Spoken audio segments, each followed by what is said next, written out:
자, 오늘 오전에 이제 주시는 하나님의 말씀 보도록 하겠습니다. 에베소서 5장 18절 말씀입니다. 에베소서 5장 18절. 네, 5장 18절은 뭐 제가 여러 번 설교를 한 것 같은데 오늘은 좀 주제를 달리해서 설교를 하도록 하겠습니다. 에베소서 5장 18절. 다 찾으셨습니까? 제가 받들어 읽겠습니다. 술 취하지 말라. 그것은 방탕한 것이니 오직 성령으로 충만하라. 오늘 이 설교 제목이 술 취한 교회, 춤추는 교인. 제목이 좀 특이하죠. 이 술 취한 교회, 춤추는 교인. 왜 이런 제목을 붙였는가 하면요. 이게 풍자해서 제목을 붙인 겁니다. 이 현대 교회의 모습을 보면서 이 풍자해서 붙인 제목인데, 이 성령으로 충만해야 할 교회가 성령이 아닌 것에 충만해 있어요.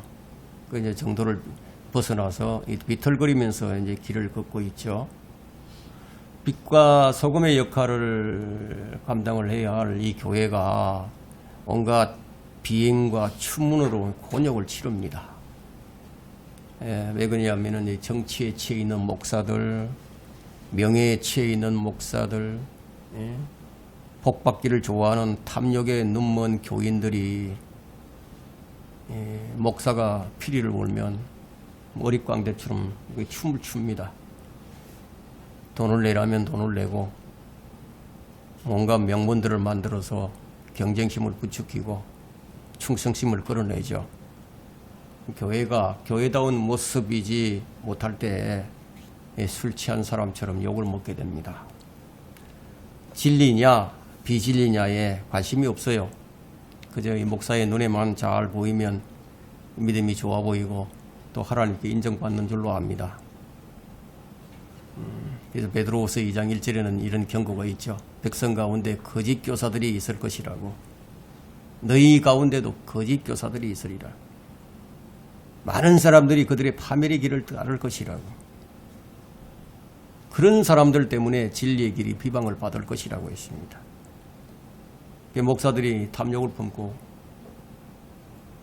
탐욕을 품으니까 지연의 말을 하게 되죠. 꾸며낸 얘기를 한단 말이에요. 그래서 그런 말을 해서 너희에게서 이득을 취할 것이라고. 그렇게 하는데도 교인들은 그것을 더 좋아할 것이라고. 이 성경이 이렇게 경고를 하고 있습니다. 실제로 이런 일들이 구약시대에도 있었어요. 이 예레미야 5장 30절과 31절에는 경이롭고 무서운 일이 그 땅에서 행해진다고 했습니다. 경이롭고 무서운 일이. 그게 뭐냐. 선지자들이 거짓되게 예언하고 제사장들이 자기 권력으로 다스리고 내 백성은 그렇게 하는 것을 사랑한다고. 이게 경이롭고 무서운 일이에요. 지금도 이런 일들이 벼젓이 일어나고 있다는 겁니다. 유명한 목사들이 피리를 불면은 이 교인들은 춤을 추는 거예요. 이런 모습이 뭐냐? 술 취한 교회예요. 이 춤추는 교인이 아니면 이들이 무엇이겠어요? 성경에는 이런 예언들이 무수히 수록이 되어 있습니다. 일반적으로 교인들이요. 본문의 이 말씀을 대할 때면 어떤 얘기를 하느냐면, 그러면 교회 다니는 사람들은 술 먹으면 안 되나요? 이런 얘기를 하죠. 그럼 보통 이 말씀을 가지고 이 정도만 생각하는 거예요. 물론 이 구원받은 사람들은 술 마시면 안 되죠. 그냥 단순하게 그런 생각으로 거칠 것이 아니라 이 마지막 때를 사는 우리와 이 교회가 점점 죄악의 구덩이로 들어가는 그 지금에 우리들이 우리 자신과 우리들의 교회의 상태를 이 말씀으로 점검해 보는 것이 필요하다고 생각이 되어서 제가 이 풍자적인 그런 설교 제목을 붙인 거예요. 그 예수 그리스도의 복음이 전파되면서 이제 그 복음을 듣고 예수 그리스도를 믿고 영접하는 사람들이 하나둘씩 생겨나기 시작했습니다. 그래서 지역교회가 형성이 되었죠. 그럼 주일날이면 이제 모여서 예배를 드리고요. 성도들의 교제가 자연스럽게 형성이 됐어요. 그러면서 성경을 가르치는 사람들이 필요하게 됐죠. 그러면 성경교사가 어떻게 생겨났습니까? 누가 그에게 성경을 가르쳐 줬죠? 성령님께서 부르시고 그 부르심에 응한 사람이에요. 성령님께서 지혜와 명철을 주신다 이거예요. 그 설교하는 사람들에게 은사를 주셔서 많은 사람들을 계도하게 하고 또 육성시켜서 그들로 또 다른 사람들에게 가르칠 수 있도록 그런 동일한 방법으로 역사를 하셔서 진리가 이제 매 시대마다 이제 계속 이어지게 해주셨단 말이에요. 그래서 그들의 삶 속에서 의의 열매와 성령의 열매를 풍성히 맺게 해주셨습니다. 하지만 이들에게 한 가지 특징이 있었어요. 그것이 뭐냐 하면 바른 성경이었습니다.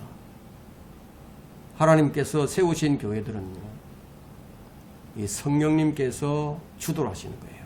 그리고 주도하시면서 가르쳐 주십니다. 왜 그렇게 하시죠? 실행하라고. 이제 그렇게 실행하는 교회는 전통이 있었어요. 그래서 데살로니가후서 3장 6절 한번 보세요.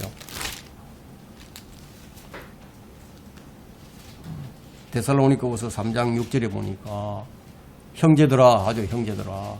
그리스도인들에게 하는 얘기예요. 구원받은 사람들에게. 형제들아, 우리 주 예수 그리스도의 이름으로 너희에게 명하노니, 이거 명령이거든요. 무질서하게 행동하고,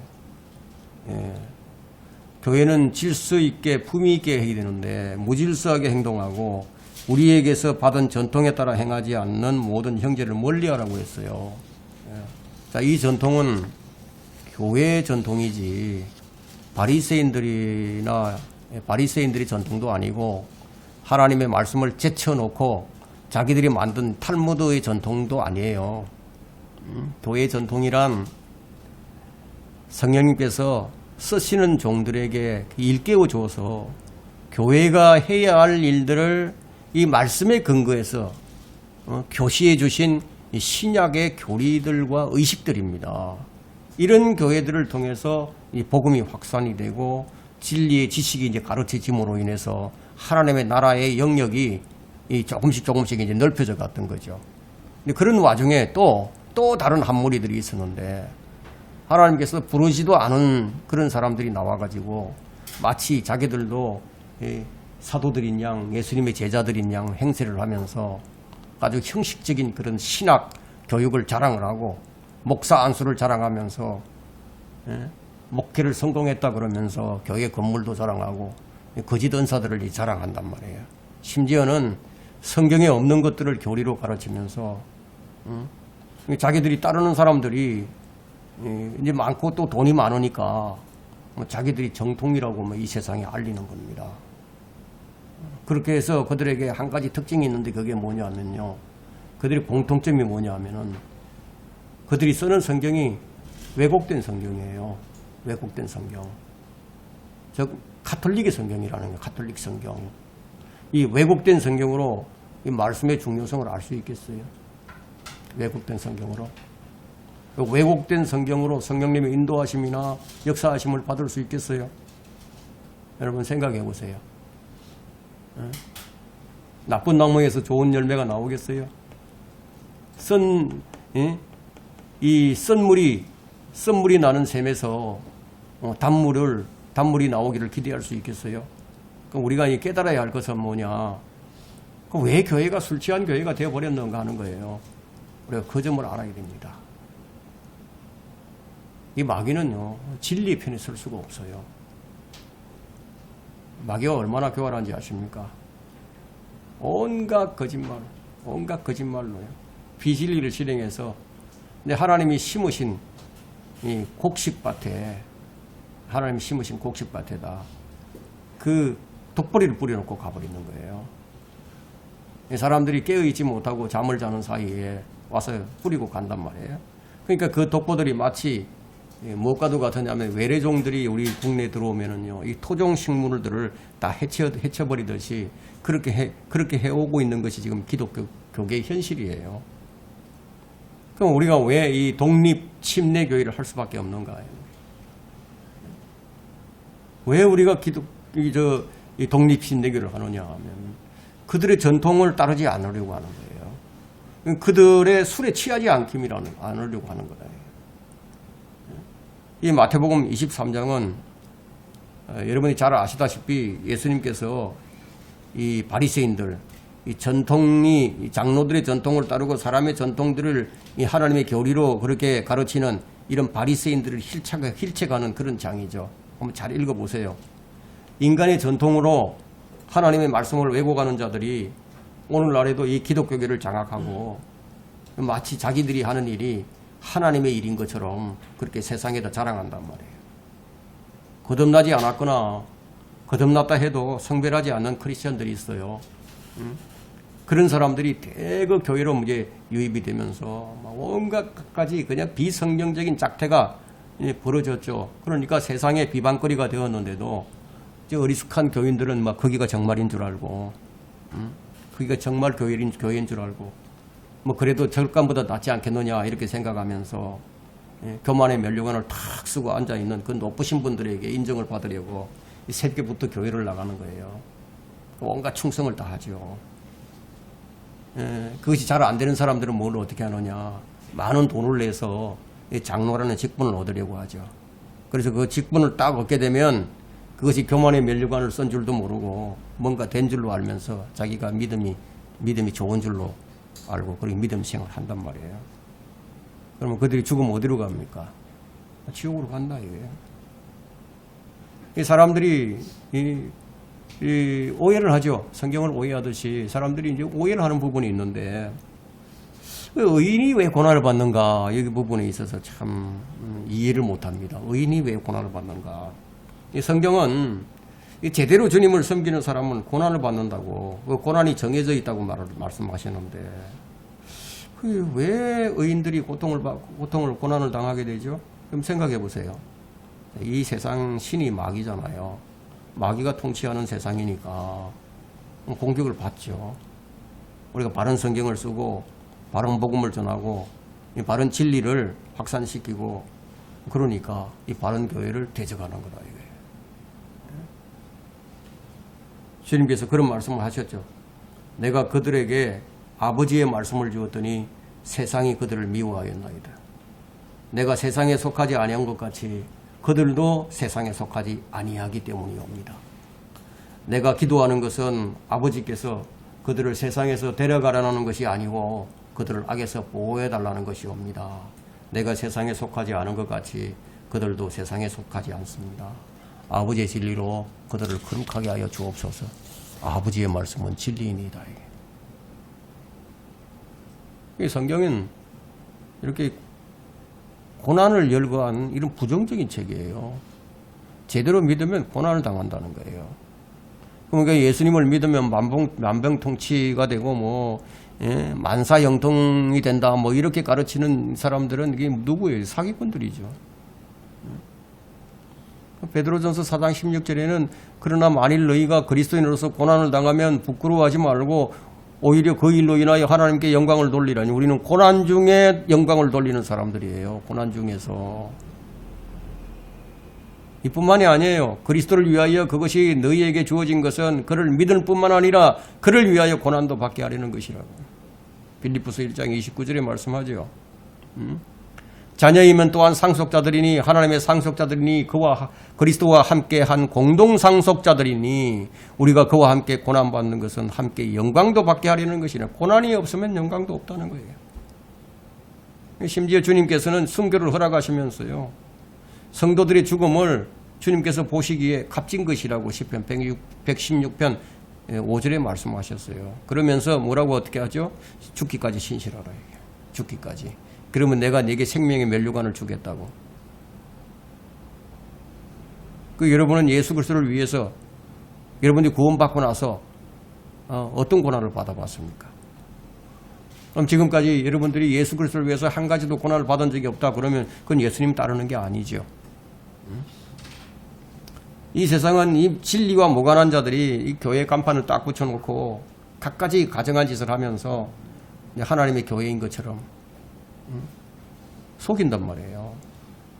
그 영적인 사람만이 이게 곡식인지 이게 독벌인지 이게 참 교회인지 이게 세상 교회인지 이게 하나님의 교리인지 아니면 인간의 전통인지 이 성경이 바른 성경인지 아니면 마귀가 손대버린 성경인지 그 분별할 수 있다. 여러분, 이 다수는 진리를 알 수 없어요. 다수는 진리를 실행하지 못해요. 예수님께서 하신 말씀이 좁은 문 좁은 길을 가르치셨지 넓은 길 넓은 문을 가르치지 않았어요. 참 진리는 사람들이 많이 찾지 않아요. 우리는 주의 말씀으로 영적인 눈을 떠야 돼요. 그래야 주님을 바로 섬기는 사람이 되고 바른 성경과 바른 성경을 바른 교회를 찾는 성도들이 되어서 주의 다시 오심을 기다리는 삶을 살 수 있는 거죠. 그렇지 않으면 주님 기다리지 않아요. 뭐 말로만 주님 기다리고 준비는 안 하죠.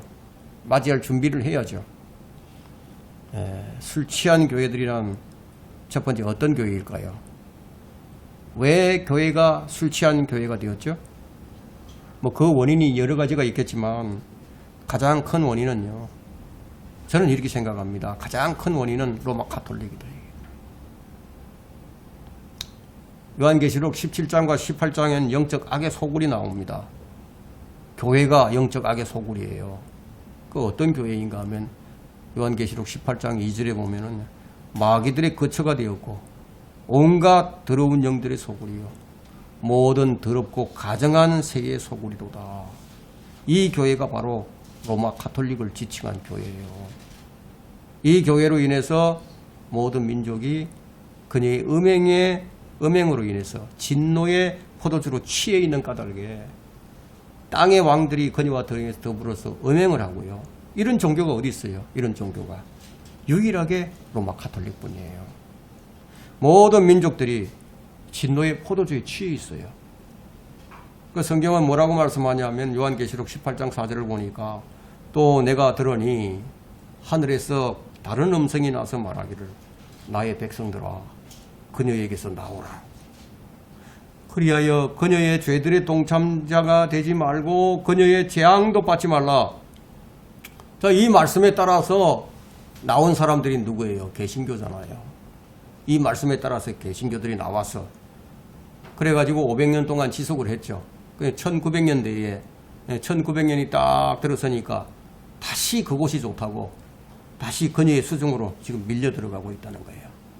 이제 거의 모든 개신교들이요 로마 가톨릭 수중에 다 떨어졌습니다. 교회의 타락의 주범이 로마 가톨릭이에요. 성경 변개의 주범도 근원도 로마 가톨릭이에요. 나는 요즘 그 타락한 교회, 이 술 취한 교회는 이 로마 가톨릭과 손잡은 데서 시작됐다고 생각을 합니다. 그래서 오늘 본문의 말씀은 술 취하지 말라. 그것은 방탕한 것이니 오직 성령으로 충만하라.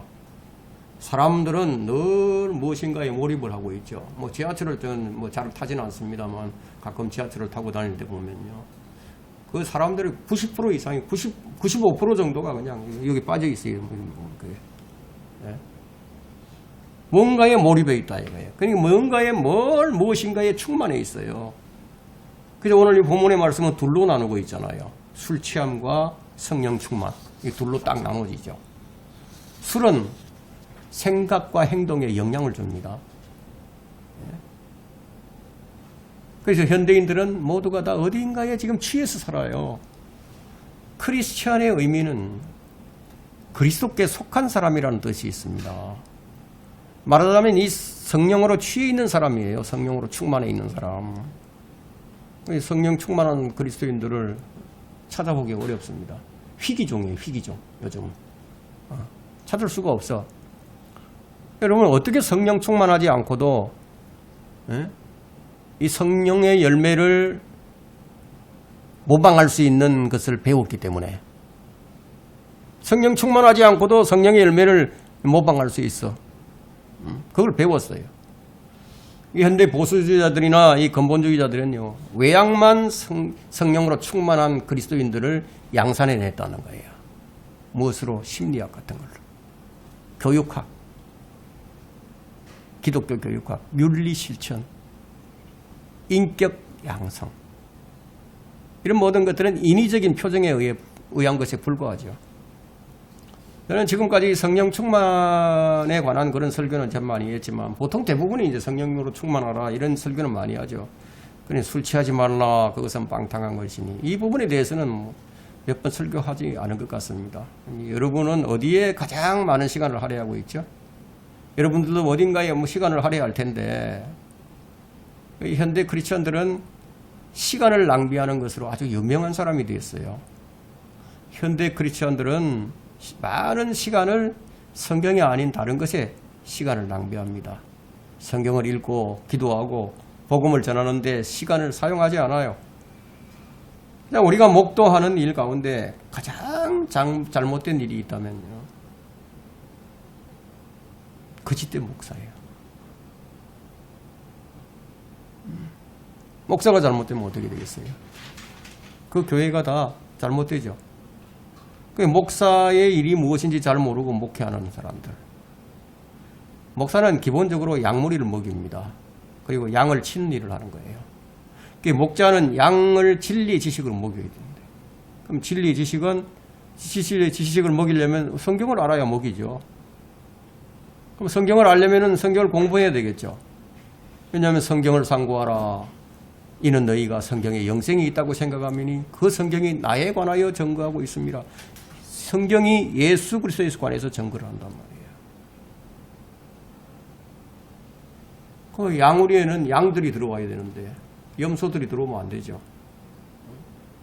양 비슷한 염소가 들어오면 안 되는 거죠. 그런데 양우리에 들어온 양들은 복음을 믿고 그 다음에 영이 거듭난 사람들이죠. 그들을 양육시키려면 하나님 말씀으로 시켜야 된다. 이 목적을 위해서 하나님께서는 이 세상에 그분의 교회를 허락하신 거예요.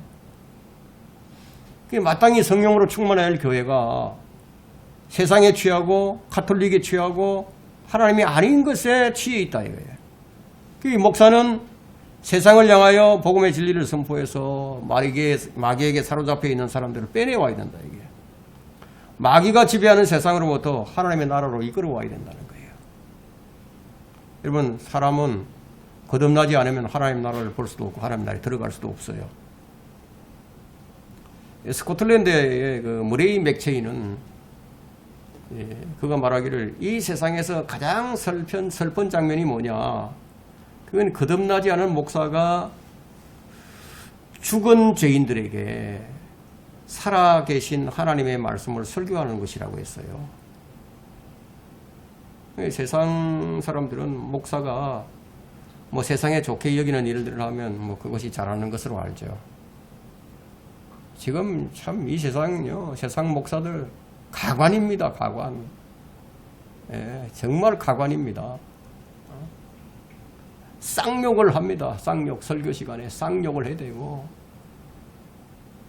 세상에 뭐 입에 담을 수 없는 그런 말들을 합니다. 마치 그것이 사도 바울을 흉내내는 건 낸다고 생각하는. 사도 바울은 그렇게 한 적이 없거든요. 사도 바울은 거치는 말을 했지만 그렇게 욕을 해대고 그러지 않았어요.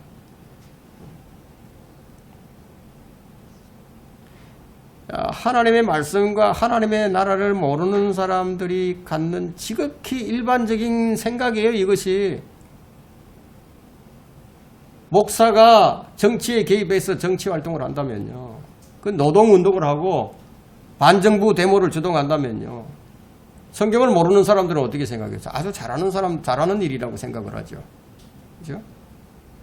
그러나 목사라고 하는 사람이 그런 일에 참여하고 있다면 이건 상황이 달라집니다. 말하자면 뉴라이트 같은 운동, 뉴라이트 운동. 세상 일은 세상 사람들이 하는 거죠. 목사는 복음의 진리를 전파하고 그들을 진리의 지식으로 양육시켜서 그리스도의 군사가 되게 만들어야죠.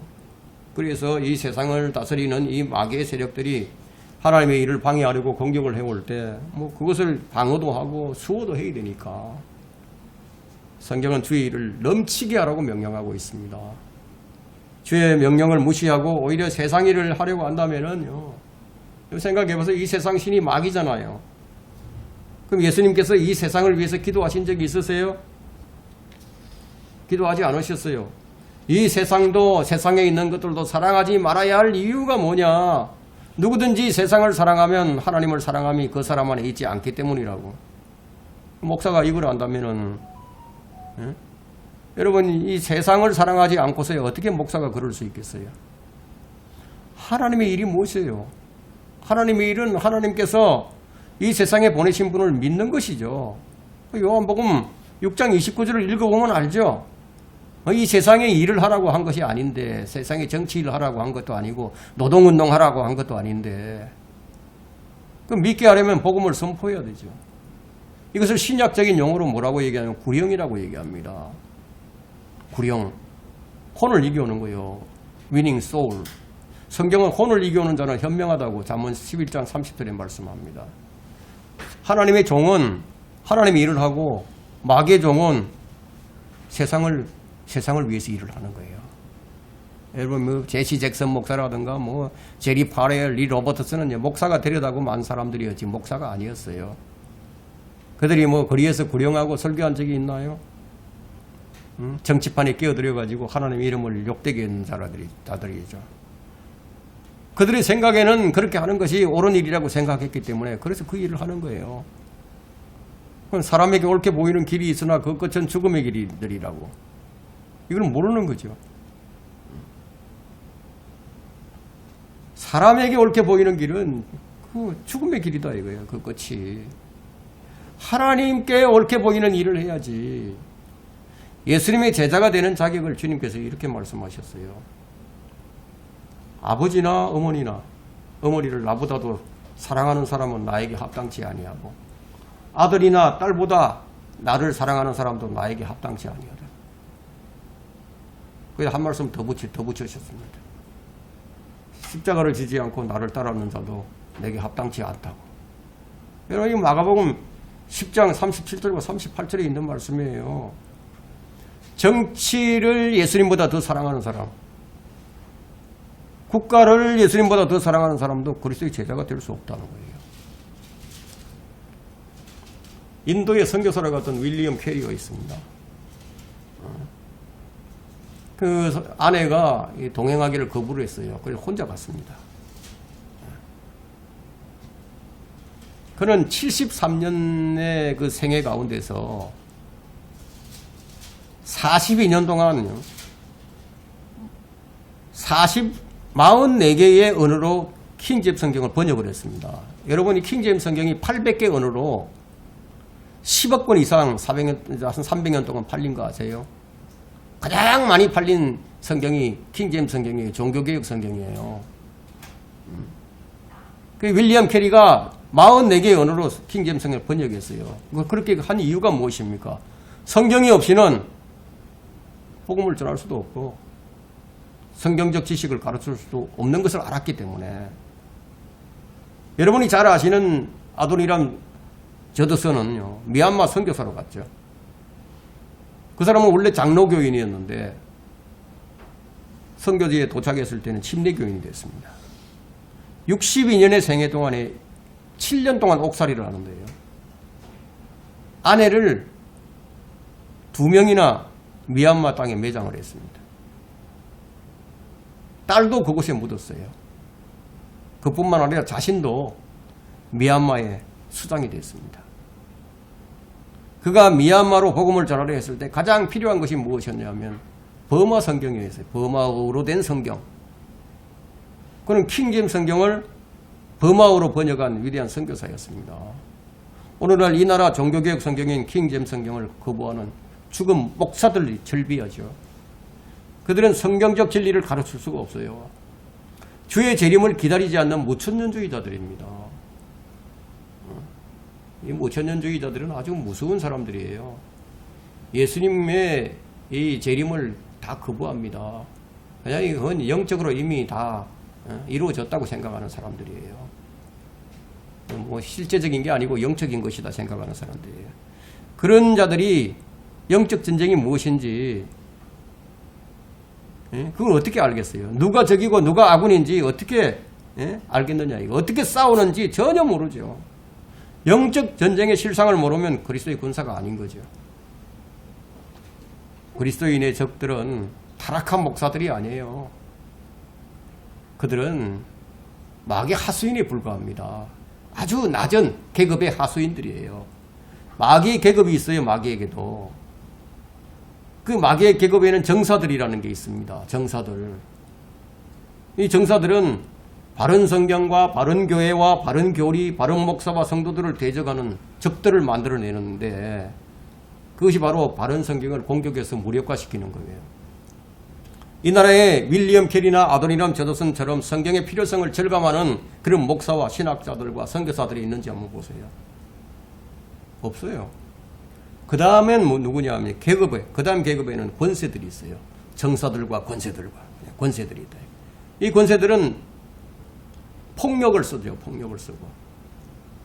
권세를 가지고 있으니까 힘으로 찍어 누르죠.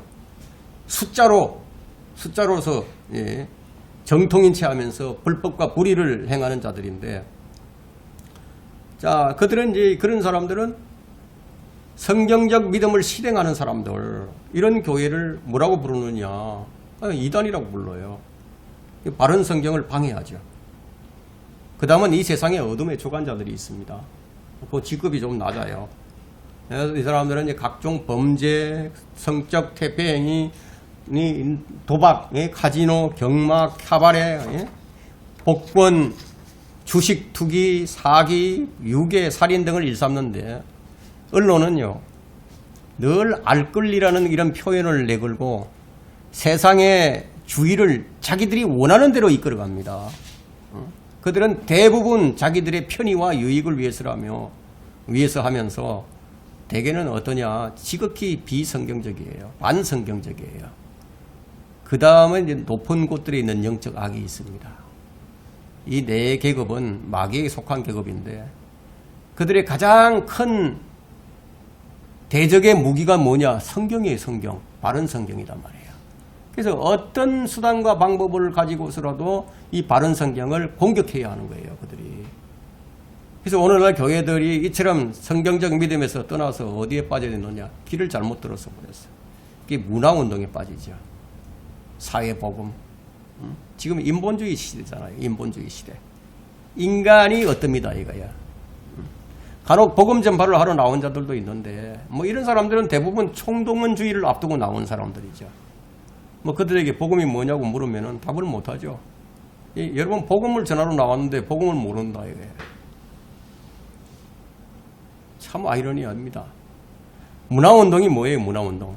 여러분 문화운동, 소위 문화운동을 한다고 그러는데 기독교인들이 예수 그리스도 없이 인간의 노력으로 일종의 유토피아를 가지고 오려는 인간의 염원에서 비롯된 것인데, 예, 이 사람들은 천국 건설자들이죠. 일명.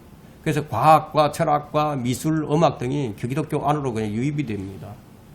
이건 어제 오늘의 일이 아니에요. 이건 마귀가 처음부터 시도했던 일인데, 근데 진리의 지식으로 바른 성경으로 무장한 이들이 있을 때는 그들의 침투가 참 어려웠습니다. 그런 이제 바른 성경이 이제 없으면 이제 교회가 쇠퇴해지는 것은 뭐 불을 보듯이 뻔한 일이기 때문에 그들은 변개된 현대 역본들을 만들어낸 거예요. 현대 역본들. 여러분 이 현대 역본들이 언제부터 쏟아져 나오는지 아십니까? 여러분 교회사를 공부하고 성경의 유래를 살펴보면은 1900년부터 본격화됩니다. 성경의 이 현대 역본들이 그때부터 막 쏟아져 나와요. 명목은 무엇이에요? 예? 새로운 성경, 읽기 좋은 성경 이러면서 막 쏟아져 나온다. 이게.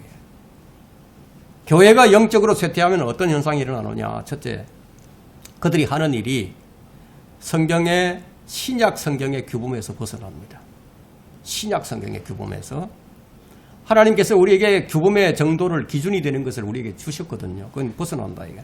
둘째, 이 세상 풍조가 강해집니다. 이 교회가 세상 풍조를 따라간다. 이게. 셋째, 인간이 만든 제도에 교회가 복종을 한다. 이게. 넷째, 교인들이 무지해지고 성경적 지식에 대한 열망이 시들어갑니다. 다섯째는 죄를 봐도 그냥 묵인합니다. 별거 아닌 것처럼. 여섯째, 하나님보다 목사를 더 의식을 합니다. 우리가 하나님을 의식해야 되는데 목사의 눈에 들기 위해서 목사를 의식한다. 이게. 여러분 이런 걸 많이 경험했죠? 예? 목사의 눈에 좀 잘 보이려고 별짓을 다 하는 사람들이 나오잖아요. 일곱째, 모든 것이 형식화됩니다. 자, 이런 상태를 방치하게 되면 교회 안에 구원받은 사람들이 있다 하더라도 그들은 구원받기 이전 상태로 되돌아갑니다. 이게 뭐 개와 돼지처럼. 개는 토해낸 것으로 되돌아가잖아요. 돼지는 씻고 나서 진창 속으로 다시 들어가지 않습니까? 이게 된다 이거예요. 지금 누가 이렇게 됐느냐? 기독교, 개독교가 그렇게 돼요. 개독교. 개신교들이 다 가톨릭으로 다 들어가 버렸다. 마귀는 목사들을 시켜서 교회를 무력화시킵니다. 그럼 그 일을 용이하게 하려면은 교인들이 성경에 무지하게 만들어야 되겠죠.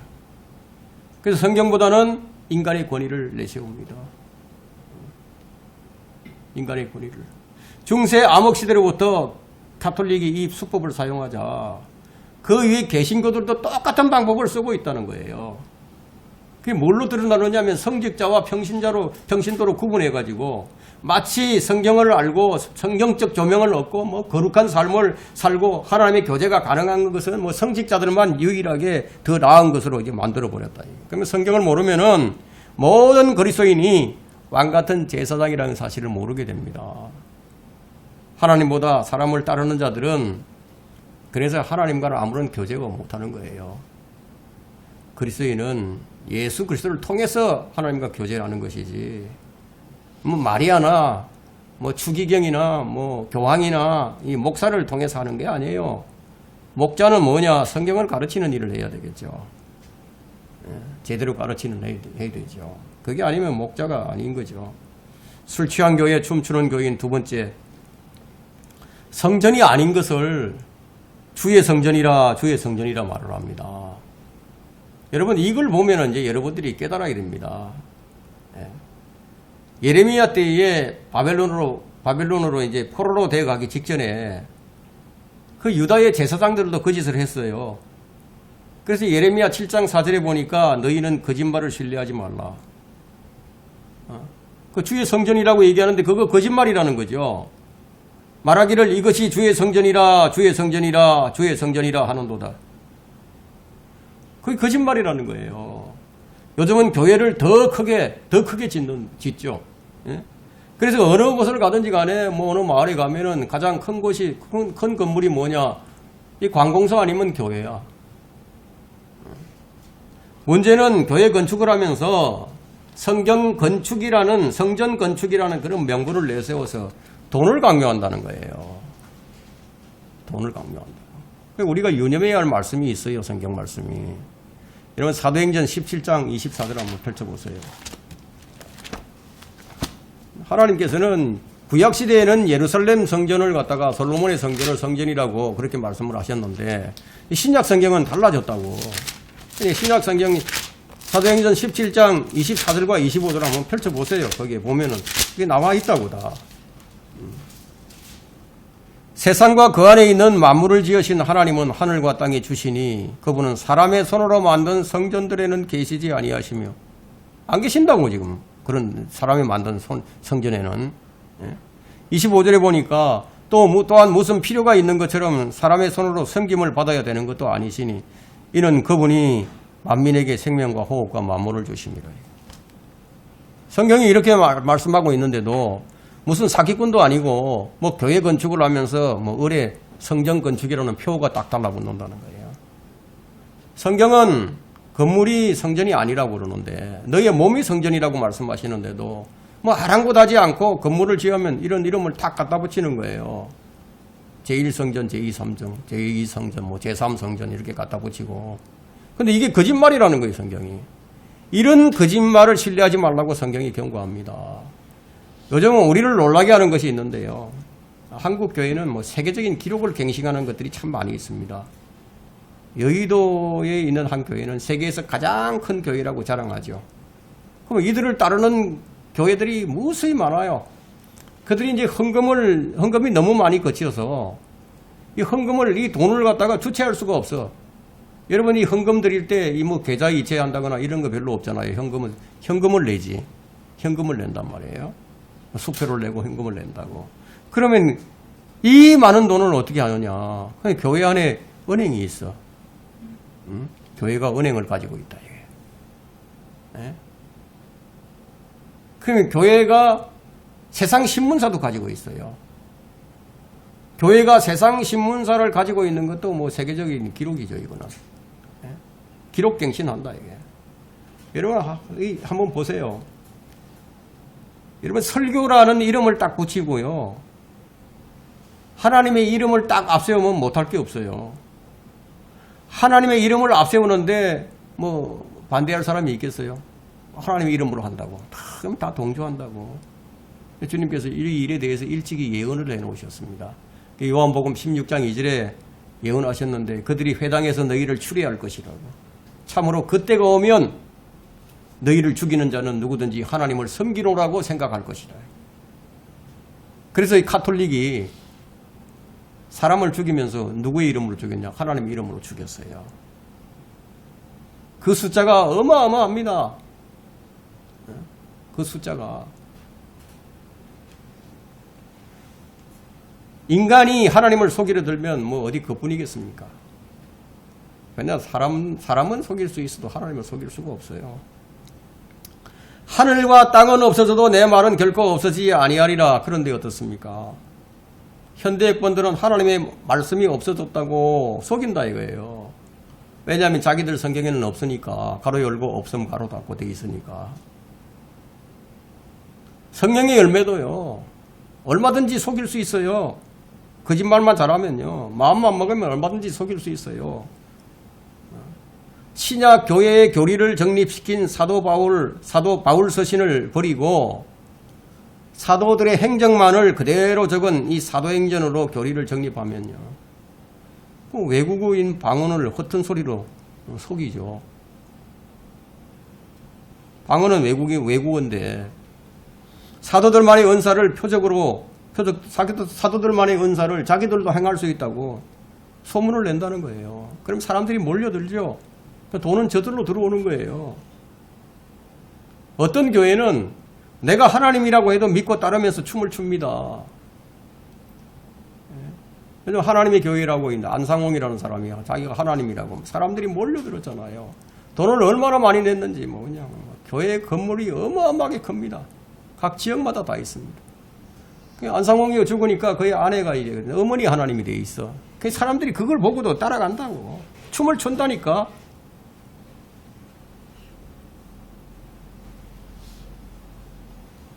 여러분 생각해 보세요. 예수님을 위시해서 제자들이, 사도들이 베드로나 요한이나 야고보나 뭐 바울 사도나 빌립 집사나 뭐 이런 사람들이 여러분 표적을 행했잖아요. 병도 고치고 표적을 행했어. 근데 그 표적을 행하고 난 다음에 돈 받는 걸 본 적이 있었어요? 여러분 주의 제자들이 그 일로 해서 돈을 벌어가지고 떵떵거리며 살았습니까? 그렇지 않았죠. 근데 그들의 후예라고 자랑하는 자들이 교회를 차려가지고 돈을 벌어서 그렇게 산다. 그 숙부를 어디서 배웠죠? 주님과 그분의 제자들에게서 배운 것이 아니죠. 그럼 누구에게서 배웠냐 이게? 마술사 시몬인가요? 마술사 시몬도 빌립에게 침례를 받았어요. 사마리아인이잖아요. 베드로가 행한 이적을 보고도 자기도 좀 안수를 하면 성령을 받게 해달라고 베드로에게 돈을 줬다가 베드로가 뭐라고 했습니까? 하나님의 은사를 돈으로 살 수 있다고 생각했더니 너는 돈과 함께 망하라. 저주를 받아요. 마술사 시몬은 누구의 조종을 받은 겁니까? 마귀의 조종을 받았죠. 자, 오늘날 이 나라의 교회들이 이걸 보고 좀 깨달아야 되는데 그런 기미가 안 보여요. 그런 기미조차 안 보여. 그럼 왜 교회들이 의의 열매를 맺지 못하는가? 혼을 그리스도께 인도하는 일이 뭐 아무나 하는 일이 아니기 때문이에요. 구령은 예수 그리스도께서 십자가에서 죽으신 것은 죄인들의 죄와 죄의 형벌과 지옥의 심판으로부터 구원하기 위한 것이죠. 이 점을 마음으로 믿고 예수 그리스도를 영접하면 구원받는 거예요. 왜 이 쉬운 복음을 전하지 못하는가? 거듭나지 않았으니까. 목사가 거듭나지 않으면요, 뭐 선교사로 나가서 구령을 한다 하더라도 실패합니다.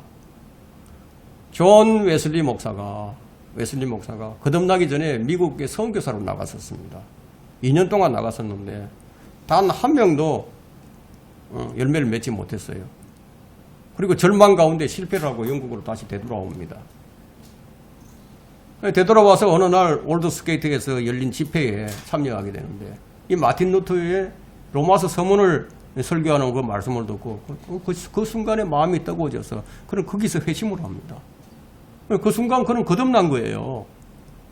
거듭나니까 그의 생애가 어떻게 바뀌었습니까? 38만 킬로를 다닌 말을 타고 다니면서 평생을 복음 전파 사역자로 자신 일생을 하나님께 바쳤어요. 그가 맺은 구령의 열매는요, 전 세계 어떤 사람보다도 더 많은 열매를 맺었습니다. 그 목사가 거듭나지 않으면 구령 못하는 거죠. 진정한 구령을 말하는 거예요. 진정한 구령. 목사가 거듭나지 않게 되면 교회 안에 거듭난 사람들이 없게 되고요, 교인들만 모이게 됩니다. 교인들만 모이면 그 다음에 목사가 뭐라고 얘기해도 아멘 아멘 하는 거예요. 저는 실제로 그런 현장을 너무 많이 보고 기절할 뻔한 사람이에요. 그래서 저는 거기서 뛰쳐나온 거예요. 어떤 부흥사가 유명한 부흥사였어요. 지금 그 아들이 지금 분당에서 아주 큰 교회를 합니다. 만나교회라든가 뭐 있어요, 거기. 어떤 부흥사가 짜장면이라 먹으라고 얘기를 합니다. 설교하면서 짜장면이라 먹으라고 우스갯소리로 하는 거죠. 그러면 교인들이 아멘 아멘 한다고. 어떤 목사는 예수 그리스도의 보혈로서 50점을 얻고 나머지는 열심히 목사가 시키는 대로 교회 열심히 다니면서 충성을 하고 그래서 50점을 채워가지고 천국 가야 된다고. 그러니까 교인들이 아멘 아멘 하는 거예요. 직접 난 그걸 본 거예요. 이게 지금 목사의 피리에 춤추는 게 아니고 무엇이겠어요. 그런 목사들은 이 진리 지식을 전파해서 그들을 그리스도의 군사로 만들기보다는 그들의 감정을 고조시켜가지고 기분 좋게 만들어주는 거예요. 이 마지막 때 사람들이 건전한 교리를 견디지 못하고 자신의 정욕을 따라서 가려운 길을 즐겁게 해줄 선생들을 많이 둘 것이라고 디모데후서 4장 3절에 말씀하는 것처럼 무슨 짓을 해서라도 사람들이 많이 모이기만 하면은 교회 성장이라고 말을 합니다. 여러분, 질보다는 양이에요. 질보다는. 그 사람들은요. 양이 우선이에요. 질은 상관없어. 그러니까 하나님과는 정반대로 가는 거예요. 근데 하도 사람들이 많이 모이다 보니까 그들 교회는 이제 분점을 개설합니다. 분점. 지점을 개설한다, 이게. 지교회를 만들죠. 그렇게 해서 이제 어떤 이름을 갖다 붙이는지 아세요? 분당 교회, 무슨 교회 이렇게 이름부터 갖다 붙이면서 강남 성전 이렇게 갖다 붙입니다. 여의도 순복음 교회는 강남 성전도 있고 막 여러 개 있어요. 용인 성전, 부천 성전, 이게 성전이 있어요. 여러분들도 이런 교회를 봤을 겁니다. 교회가 무엇인지 그 정의도 모르는 자들이 하는 짓이죠. 그럼 은사주의자들만이 이렇게 하는 것이 아니라 오늘날은 장로교회들도 그렇게 하는 데가 있어요. 그들뿐만이 아니라 침례교도들도 그렇게 하는 데가 나오고 있습니다. 하나님의 피로 사신 교회는 그리스도의 몸을 말하는 거예요. 그리스도의 몸. 그리스도의 몸을 형성하고 있는 것이 건물이 아니라 구원받은 성도들이죠. 그들이 모여서 영과 진리로 예배드리는 곳을 모임의 장소로 쓰는 거지 건물이 성전이 아니라는 거죠. 오늘은 오순절날 태동한 교회는 사도행전 2장에서 태동한 이 교회는 에베소서 1장 22절과 23절에서 그리스도의 몸으로 제시됩니다. 그래서 에베소서 5장에는 그리스도의 신부로 제시되고요. 그리고 사도행전 20장 28절에는 갈보리에서 값을 치르고 피값으로 샀다고 얘기합니다. 그리고 고린도후서 11장 2절에는 한 순결한 처녀라고 얘기합니다. 그리고 곧 있을 어린 양의 혼인식에 신랑이신 예수 그리스도께 자신을 드리게 될 것이다 이거예요. 그런데 성전이 아닌 것을 주의 성전이라 하는 곳에 앉아있는 목자들과 양들은 그 자리에 못 들어간다 이 자리에. 우리나라는요 뭐든지 그냥 막 기록갱신하는 걸 좋아해가지고 이 나라에 뭔가 하나 들어오면 이상하게 변질이 돼요. 교회도 기록갱신을 지금 세우는 거예요. 건물도 기록갱신 세우고 사람들이 모이는 것도 기록갱신을 세우고 하는 행태도 모두가 다 기록갱신을 세웁니다. 세 번째 성경 주제는 무엇인가? 성경 주제는 이 나라의 네로라는 목사들이 쓴 책이나 칼럼을 보게 되면 성경의 주제가 무엇이라고 생각하는지 이제 묻고 싶을 때가 있습니다. 성경을 풍류적으로 은유적으로 해석을 하고 또 무천년주의자나 후천년주의의 종말론을 신방을 하고요. 칼빈의 5대 강령을 교리로 삼는 자들은 그뿐만 아니라 끝까지 견뎌야 구원을 받는다는 대환란의 성도들의 교리를 붙잡고 있는 자들이 있죠. 간음을 하고 공금을 착복하는 자들, 마귀의 능력을 성령의 능력으로 오인하는 자들, 축사를 해서 돈 버는 사람들, 하나님보다 세상 사람들로부터 인정받는 자들, 코미디하는 목사들, 이런 사람들이 성경의 주제가 뭔지 알겠어요? 모르긴 해도 90% 이상이요. 성경의 주제가 구원이라고 답을 할 것입니다. 성경도 가톨릭 성경을 쓰면서 개신교라고 부르고 하나님의 성인도 없는 자들이 사도들의 은사를 받았다고 사람들을 속인다 이거예요. 구원을 가지고 우려먹은 지도 수십 년이 지났는데도 아직도 구원을 받으려고 애를 쓰고 노력을 합니다. 이것이 이 나라 기독교계의 현실이에요. 소경이 소경을 인도하는 격입니다. 기준이 없으니까 누가 잘 믿는지 누가 잘못 믿는지 누가 바르게 실행하는지 잘못 실행하는지 모른다는 거예요. 그러니까 뭐라고 얘기합니까? 믿기만 하라고. 믿으면 다 된다고 믿기만 하라고. 목사의 말만 믿으라 이거. 이것이 잘 믿는 것이라고. 이것이 성령의 능력이라고. 교회를 다녀야 된다고. 우리 교회는 교회 협의회에 가입되어 있기 때문에 우리 교회는 이단이 아니고 정통이라고. 우리 교회는 한기총에 소속이 되어 있다고. 우리는 촛불 집회를 나가야 된다. 우리는 가난한 나라에 봉사하러 가야 된다. 이게. 우리는 노숙자들에게 밥을 퍼줘야 된다고요. 우리 이 세상에서 이름을 좀 떨치자 이거예요. 정치판에 뛰어들어서 교회의 목소리를 한번 대변해 보자는 거예요. 이런 제품들은 우리가 불매 운동을 하자 이게. 등등 이런 운동을 벌이는 자들에게 과연 하나님의 구원의 복음의 여력이 남아 있겠어요? 그리설교를 하다 보면은 무슨 교회라고 그냥 어깨에 띠를 두르고 복음을 전한다고 나온 교인들을 만납니다. 그들은 대개 사탕이나 이 휴지를 건네주는 일을 하는데 복음이 없어요. 교회 이름과 전화번호 보냅니다. 그들은 성경의 주제가 구원이라고 말하면서도요. 복음이 뭔지도 몰라요.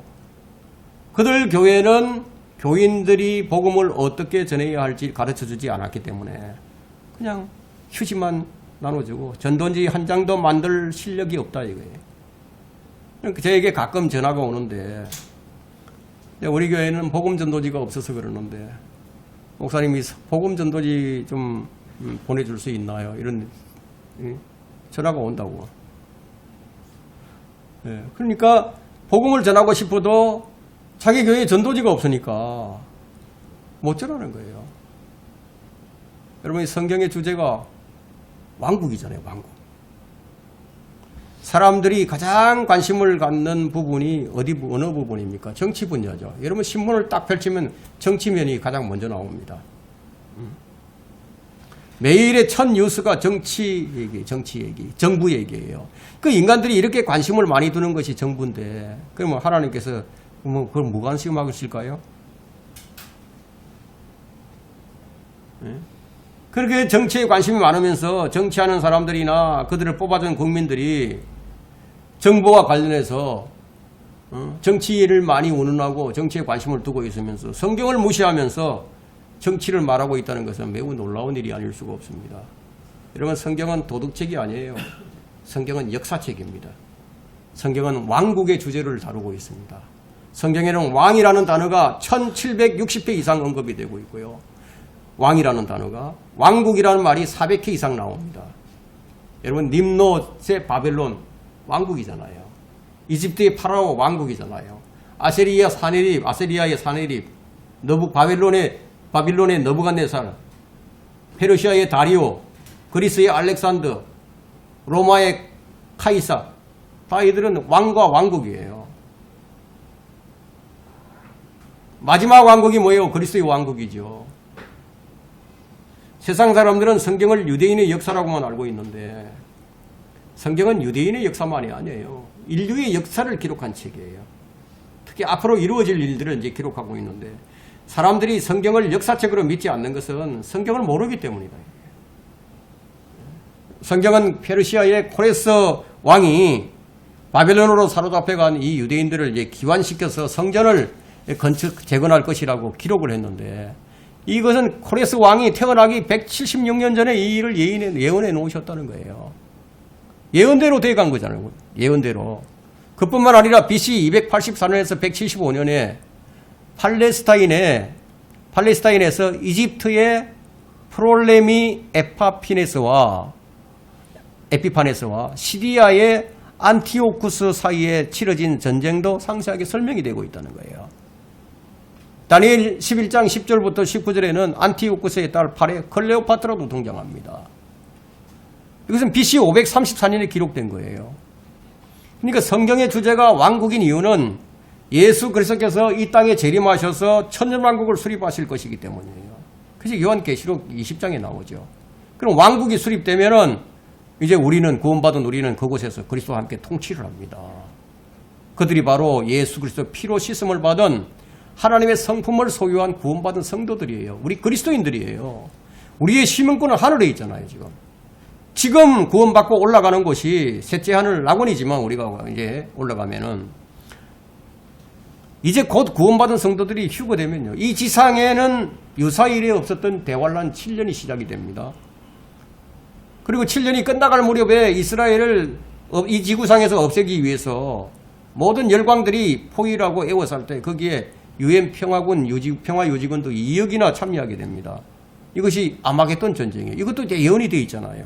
그때 하늘로부터 예수님이 내려오셔서 2억 명의 군대를 진멸시키는데 하루 만에 끝내버리신다. 로마 카톨릭도 하루 만에 불타 없어진다고 기록이 되어 있어요. 계시록 18장에. 이를 부인하는 무천년주의자들과 구천년주의자들이 교회에 다니면서 구원받지 못한 자들은 그럼 어떻게 되죠? 교회 휴거 때 들림받지 못하니까 대환란으로 들어가게 되죠. 거기서 재앙을 당한다. 그럼 성경을 형식적으로 믿는 척 하는 것은 하나님의 말씀 무시하는 거예요. 미혹되지 말라고 했어요. 악한 사귐은 행실을 부패시킨다고 했습니다. 성경을 믿지 않고 성경을 왜곡하는 목사의 말에 춤추면서 사는 사람들은 지옥의 영원한 고통을 당하게 될 겁니다. 설교를 마치겠습니다.